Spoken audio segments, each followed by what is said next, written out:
প্ৰথমতে মই আন্তৰিকতাৰে তিনিজনকো মোৰ ফালৰ পৰা আন্তৰিক অভিনন্দন জ্ঞাপন কৰিছোঁ। साथामनिसिमबो आङो बाथौफुरि जानानै हामलायनाय बावहरबाय। आङो मोनसे खोथायाव जोबोद गोजोननाय मोनदों। मोनसे फिसा प्रग्रामाव साथाम महरगिरि मोननाया खेला खोथा नङा। माने बेफोरबायसा साथाम आर्टिस्ट मोनसे जायगायाव लांनो गोनां जायोबा माने 3 लाख 4 लाखसो थाङो आरोखि।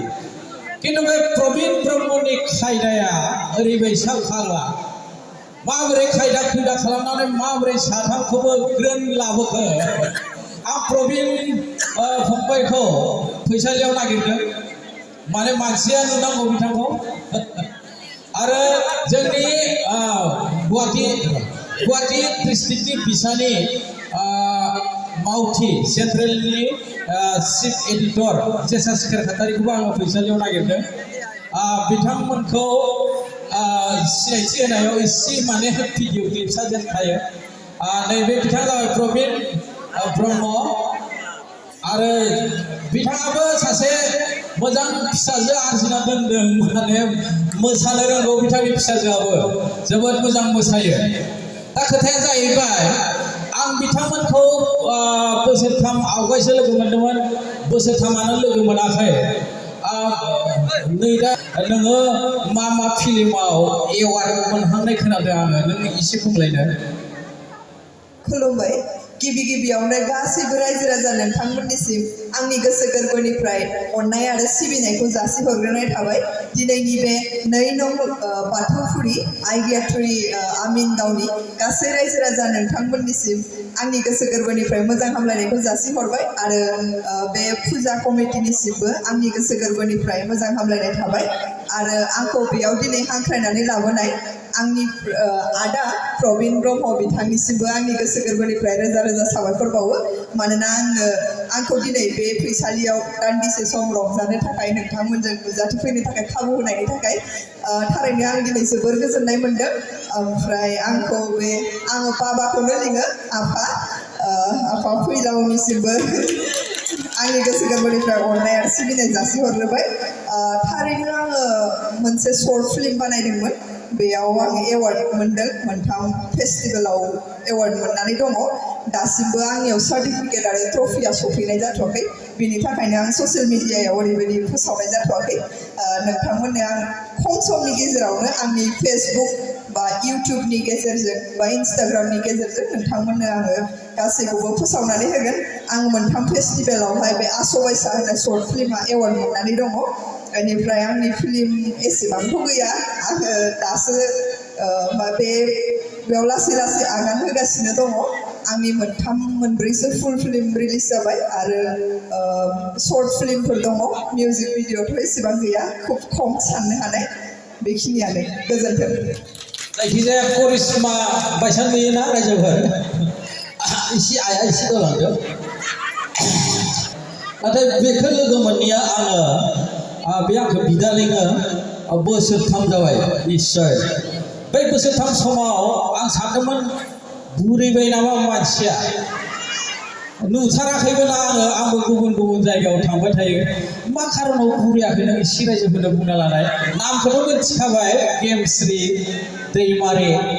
नों मा खारनाव बुरियाखै? माबोरै मानसिफोरा सिख्लायै थानो हायो? एसे 1-2 मिनिटसोनि गेजेराव एसे। गिबियावनो बयनिसिमबो खुलुमनायखौ बावहरनाय थाबाय। आरो आं थोंजोङैनो जोंहा आदाया जा सोंदों आंनावहाय सोंथिखौ, बेनिनो आङो फिननायखौ होग्रोनोसै। नोंथाङाल'सो आंखौ बुरि नुखो ना बयबो नुदों? नों मानो बुरैनो रोङाखै होननासो आं नोंनाव सोंदों आरोखि। आंथ' सानदों एसे बुरिहांबाय नामा। ना मा होनो नोंथांमोना? बुरिदोंना बुरियाखै? बुरि माराखैना? बिदिबाथ' गिबियावनो आनान गसाइखौनो साबायखर बावनांगोन जे दिनैसिमबो जुदि बुरिनाय नुवाखैबा बेयो आंनि थाखाय बिराद गोग्गाथाव खोथा आरो। ओमफ्राय बेनि जाहोनखौथ' मा होनबावनो, जानायाथ' बर'नि फिसा नालाय अमाखौनो जायो नङा होमबा बयबो, आरो आंबो बेखौनो जायो। आरो लोगोसे माब्लाबा माब्लाबा एसे डाइटआवबो थानांगौ एसे फास्टिंबो खालामनांगौ स' बेखौ खालामो आङो स' बेनिनो सोर खोमा बेखौनो सानबाय आरो आरोथ' बिदि आलदा जेबो गैया बेबायदि माने जाब्लाबो मानसिया दलद थानाङा आरोखि नोंनि मथे एसे जगा थगा ओरै खालामनांगौ आच्छा जोंहा गेम स्क्रिनाव मोनसे थालांदों 2 मिनिट टाइम लाबावगोन बे जाहैबाय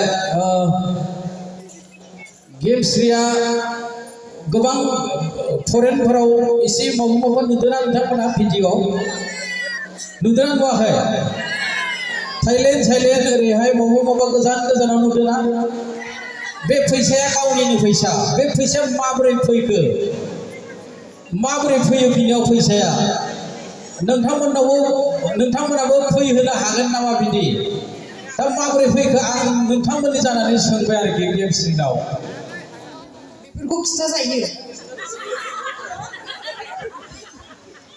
गुबुननो खिथाबाबो नोंथांनो खिथानो हानाय नङा आं दे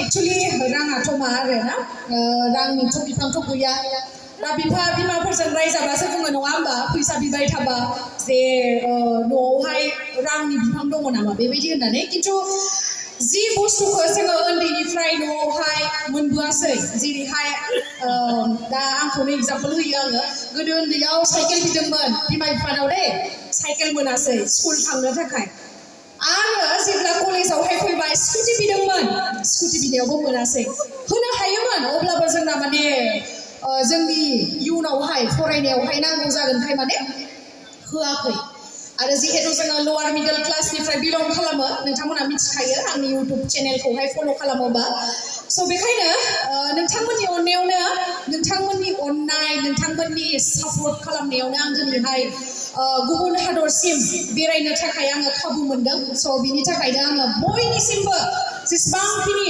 बर' रायजो राजा नोंथांमोन दङ बिथांमोनखौ आंनि गोसो गोरबोनिफ्राय खुलुमनाय आरो साबायखर बावहरो आङो जे नोंथांमोननि बेफोरबायदि सापर्ट मोननानै आं दिनैहाय नोंथांमोननि सिगाङावहाय गसंथिनो हादों बिनि थाखाय साबायखर आच्छा जायखिजाया जोंनि बे एक्ट्रेसफोर एक्टरफोर इउटुबाव नुलाबायो नोंथांमोना क्लिक खालामनो दाबाव साबस्क्राइब खालामनो दाबाव नोंथांमोननि थाइसे थाइनैयानो बिथांमोननि गोसोखौ फुदुंगोन आरो बिथांमोना दान्दिसे उनाव मोसागोन आङो बिथांमोनखौ सिनायथि होबाय आरो गाबोन समफोरैबो सोरबा फैगोन खिजानि खिन्थु दिनैनि बायसा फैनाय नङा बिनि थाखाय नोंथांमोना खेबसे गोब्राबै आखाइ खबनो हानांगौ